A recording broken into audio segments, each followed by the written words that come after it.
کھڑے ہوئے ہیں وہ بیٹھ جائیں، اور جو میری مائیں اور بہنیں سامنے کھڑی ہوئی ہیں ان کے لیے انتظام کیا گیا ہے، وہ بھی نیچے بیٹھ جائیں۔ حضرات گرامی السلام علیکم ورحمۃ اللہ وبرکاتہ۔ وعلیکم السلام۔ حضرت مولانا وسیع سلیمان ندوی،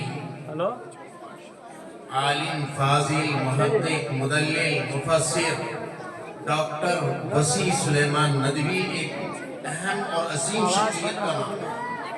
میں تو حقیقت میں اس کا نام سن کر آپ کا خطاب سننے کے لیے یہاں حاضر ہوا تھا۔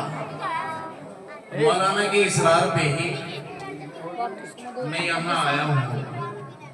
ابھی تو بڑی شرم کی بات ہوگی، ترتیب میں ان سے ذرا سے الٹ پھیر ہو گیا ہے اور انہوں نے میرے سے پہلے نام حضرت کا پیش کر دیا۔ تو حضرات گرامی آئیے کچھ دیر ہم اور آپ تھوڑا سا غور و خوض کریں آج کے حالات پر۔ میں آتا رہتا ہوں آپ کے مدرسہ حاضہ میں۔ آج ماشاءاللہ بچوں کا پروگرام دیکھا، ان کی تعلیمی لیاقت، ان کے کلام میں سنجیدگی اور ان کے حوصلے کی پختگی یہ پتہ دے رہی ہے کہ آگے چل کر انشاءاللہ یہ نسلیں ہماری قوم کی رہنما بن سکیں گی۔ دعا کیجئے اللہ تبارک و تعالی ان ہماری نسلوں کو ہماری قوم کی رہنمائی کی ہمت، قوت، طاقت اللہ تبارک و تعالی عطا فرمائے۔ آمین۔ الحمدللہ وکفا والسلام علی عبادہ الذین اصطفیٰ، اما بعد۔ فقد قال اللہ تبارک و تعالی فی القرآن المجید والفرقان الحمید، فاعوذ باللہ من الشیطان الرجیم، بسم اللہ الرحمن الرحیم۔ أَلَمْ يَعْنِ لِلَّذِينَ آمَنُوا أَن تَخْشَعَ قُلُوبُهُمْ لِذِكْرِ اللَّهِ۔ صدق اللہ المولانا العلی العظیم۔ عن ابی درداء رضی اللہ تعالی عنہ قال قال رسول اللہ صلی اللہ علیہ وسلم ان اللہ تعالی یقول انا مالک الملک وملک الملوک وَإِنَّ قُلُوبَ الْمُلُوكَ فِي يَدِي۔ إِنَّ الْعِبَادَ إِذَا أَطَاعُونِي فَحَوَّلْتُ قُلُوبَ مُلُوكِهِمْ بِالرَّأْفَةِ وَالرَّحْمَةِ وَإِنَّ الْعِبَادَ إِذَا عَصَوْنِي فَحَوَّلْتُ قُلُوبَ مُلُوكِهِمْ بِالسُّخْطَةِ وَالنَّقْمَةِ فَلَا تَشْغَلُوا أَنفُسَكُمْ بِالدُّعَاءِ عَلَى الْمُلُوكِ وَلَكِنِ اشْغُلُوا بِالتَّضَرُّعِ وَالذِّكْرِ کہ اکفیکم او کما قال علیہ السلام۔ ہمیں کو قاتل کہے گی دنیا ہمارا ہی قتل عام ہوگا۔ ہمیں کو قاتل کہے گی دنیا ہمارا ہی قتل عام ہوگا۔ ہمیں کنویں کھودتے پھریں گے، ہمیں پہ پانی حرام ہوگا۔ اگر ذہنیت یہی رہی تو مجھے یہ ڈر ہے کہ اس صدی میں نہ کوئی عبدالحمید ہوگا نہ کوئی عبدالکلام ہوگا۔ حضرات گرامی، میں نے جو آیت کریمہ کا ایک چھوٹا سا ٹکڑا آپ کے سامنے پیش کیا اور ایک حدیث شریف پیش کی،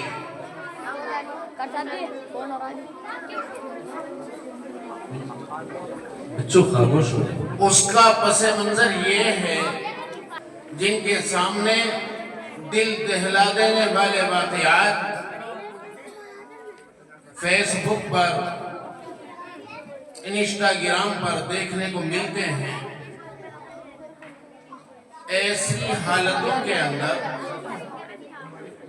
کہ ایک وقت وہ تھا، ذرا سا غور کرنے کی بات ہے کہ 1100 سال ساری کڑیاں ملا کر 1100 سال یہاں کی سرزمین کے اوپر عزت کے ساتھ، طاقت کے ساتھ، قیادت کے ساتھ بڑے انصاف والے کارناموں کے ساتھ ہم نے 1100 سال اس زمین کے اوپر حکومتیں کی ہیں۔ ایک وقت وہ تھا اور ایک وقت یہ آیا کہ ان 1100 سال حکومت کرنے والوں کے لوگوں کے اوپر جو شکنجا چاروں طرف سے کسا گیا، جو حالات بن کر آئے، عالمی پیمانے پر مسلمانوں کو گھیرا جا رہا ہے۔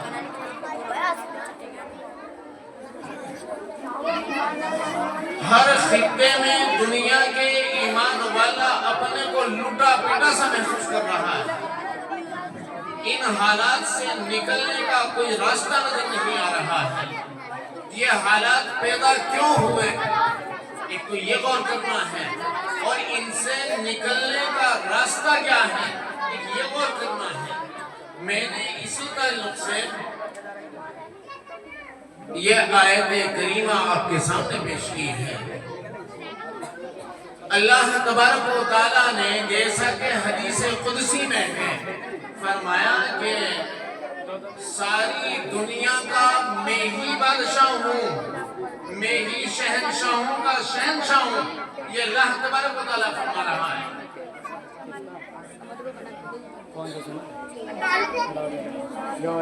اور بادشاہوں کے قلوب میری مٹھی کے اندر ہیں۔ دوسری حدیث میں فرمایا بینہ اصبعی الرحمن، اللہ تبارک و تعالیٰ کی دو انگلیوں کے درمیان ہے۔ یصرفہ حیث یشاء، وہ جب چاہے جس طرف چاہے ان دلوں کو بدل دیتا ہے۔ لیکن اس حدیث مبارکہ میں فرمایا کہ میرے بندے جب میری فرما برداری میری زمین کے اوپر کرتے ہوئے ہوں گے تو میں ان کے بادشاہوں کے قلوب ایسے نرم کر دوں گا، ان کے دلوں کے اندر محبتیں پیدا کر دوں گا، ایسی تدبیریں ایسے قانون وہ نافذ کریں گے کہ ہر ایک کو عزت کے ساتھ جینے کا پورا حق حاصل ہوگا، اور پورے خطوں کے اندر میرے بندے میری نعمتوں کا رات دن استعمال کرتے ہوئے ہوں گے، لیکن میری زمین کے اوپر جب میری نافرمانیاں کریں گے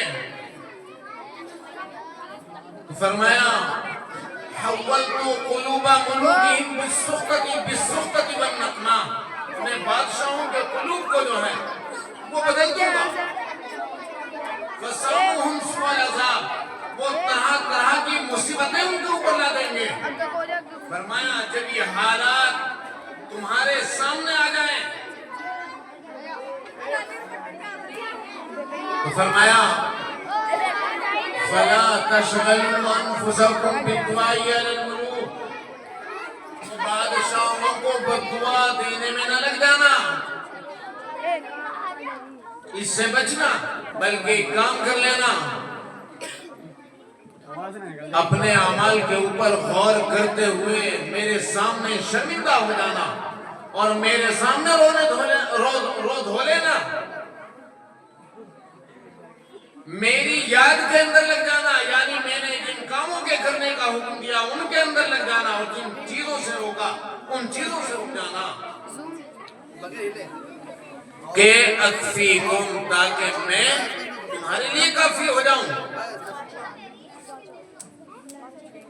گر گزندت رسد ز خلق مرنج، کہ نہ راحت رسد ز خلق نرنج، از خدا دا خلاف دشمن و دوست، کہ ہر دو دل در تصرف اوست۔ اگر تجھے مخلوق کی طرف سے کوئی تکلیف پہنچے، کسی انسان کی طرف سے کوئی تکلیف پہنچے، فرمایا تو تجھے رنجیدہ ہونے کی ضرورت نہیں ہے، پریشان ہونے کی ضرورت نہیں، مخلوق کی کوئی طاقت نہیں ہے کہ تجھے کوئی نفع پہنچا دے یا نقصان پہنچا دے۔ یہ سب میرا حکم چل رہا ہے. خدا تعالیٰ کی طرف سے سمجھ کسی کے دل کے اندر تیری طرف سے عداوت کا پیدا ہو جانا یا کسی کے دل کے اندر تیری طرف سے محبت کا دوستی کا پیدا ہو جانا اور یہ اعمال کے اوپر منحصر ہے جیسا کہ حدیث شریف کے اندر فرمایا گیا. تو اللہ تبارک و تعالی قیامت تک آنے والی انسانیت کے لیے ان ایمان والوں کے لیے جنہوں نے کلمہ پڑھ کر اللہ کی بندگی کا اظہار کیا اقرار کیا ان لوگوں کو اللہ تبارک و تعالی ان کی غفلت کے اوپر جب پکڑ فرما رہے ہوں جب انہیں گھیرا جا رہا ہو جب ان کے اوپر ظالم بادشاہ مسلط کیے جا رہے ہوں جب بادل پھٹ رہے ہوں زمینیں ہلائی جا رہی ہوں جب تمہیں مارنے اور کاٹنے کی باتیں کی جا رہی ہوں فرمایا کہ اب بھی ہوش کے ناخن نہیں لے رہے. أَلَمْ يَعْنِ لِلَّذِينَ آمَنُوا أَن تَخْشَعَ قُلُوبُهُمْ لِذِكْرِ اللَّهِ کیا یہ ایمان والوں کے لیے جنہوں نے اقرار کیا قیامت کا جنہوں نے اقرار کیا وحدہ لا شریک لہ کے ایک ہونے کا جس نے اقرار کیا رسول اکرم صلی اللہ علیہ وسلم کی شہادت کا کیا ان کے لیے ابھی وقت نہیں آیا اتنے حالات ہونے کے بعد کہ سیاسی قیادتیں ختم کی جا رہی ہیں سماجی قیادتوں کو جیلوں کے اندر ڈال دیا گیا آئے دن کسی کی موب لنچنگ سڑکوں کے اوپر دوڑا دوڑا کر مارا جا رہا ہے کہیں مسجدوں کے اوپر بلڈوزر کہیں مدرسوں کے اوپر کہیں مزاروں کو چھینا جا رہا ہے. یہ حالت ہونے کے بعد بھی کہ اللہ تعالیٰ کی طرف رجوع کرتے اللہ تعالیٰ کی طرف گریہ و زاری کرتے توبہ اور استغفار کرتے اور ان کاموں کے کرنے کے اندر لگ جاتے جن کاموں کے لیے یہ وجود بخشا گیا یہ نعمتیں بخشی گئی. تو ایسے لوگوں کو اللہ تبارک و تعالیٰ نے ایمان والوں کو ایسے لوگوں کو فرمایا کیا ان لوگوں کے لیے ابھی یہ وقت نہیں آیا کہ ان کے دل اللہ تبارک و تعالی اللہ تعالیٰ سے بھر جاتے ہیں اور اس کی یاد کے اندر لگ جاتے ہیں. حضرات گرامی زیادہ وقت نہ لے کر بس اتنی سی گزارشات کے بعد کہ آج ابھی وقت ہے توبہ کا استغفار کا اللہ تبارک و تعالیٰ کی طرف تضرع کا اللہ تعالیٰ کی یاد کے اندر لگ جانے کا. اللہ تبارک و تعالیٰ بڑے مہربان ہیں. ایک جگہ فرمایا اللہ تبارک و تعالیٰ نے جب قوموں کے عذاب کا تذکرہ فرمایا تو فرمایا اللہ تبارک و تعالیٰ نے کسی کو غرق کر دیا اللہ تبارک و تعالیٰ نے کسی کو دھسا دیا زمین کے اندر فرمایا وَمَا كَانَ اللَّهُ لِيَظْلِمَهُمْ وَلَكِنْ كَانُوا أَنفُسَهُمْ يَظْلِمُونَ. اللہ تبارک و تعالیٰ ان کے اوپر ظلم کرنے والا نہیں تھا. بہت ساری ایسی مثالیں دی گئی لیکن اس مختصر سے وقت کے اندر میں اپنی گزارشات کو اپنے کرم فرما کے لیے چھوڑ رہا ہوں اور بس اتنی سی گزارش کرنے کے بعد اس دعا کے ساتھ کہ اللہ تبارک و تعالیٰ اس مدرسے کو مزید ترقیات سے نوازے اور یہاں کے فیض و برکات اور یہاں سے علم کے چشمے جاری فرمائے اور اللہ تبارک و تعالیٰ آپ لوگوں کو اس مدرسے کا بہترین خیر خواہ اور معاون بنائے اور اس کے اوپر اللہ تبارک و تعالیٰ آپ حضرات کو نعمت بدل عطا فرمائے. وآخر دعوانا الحمدللہ.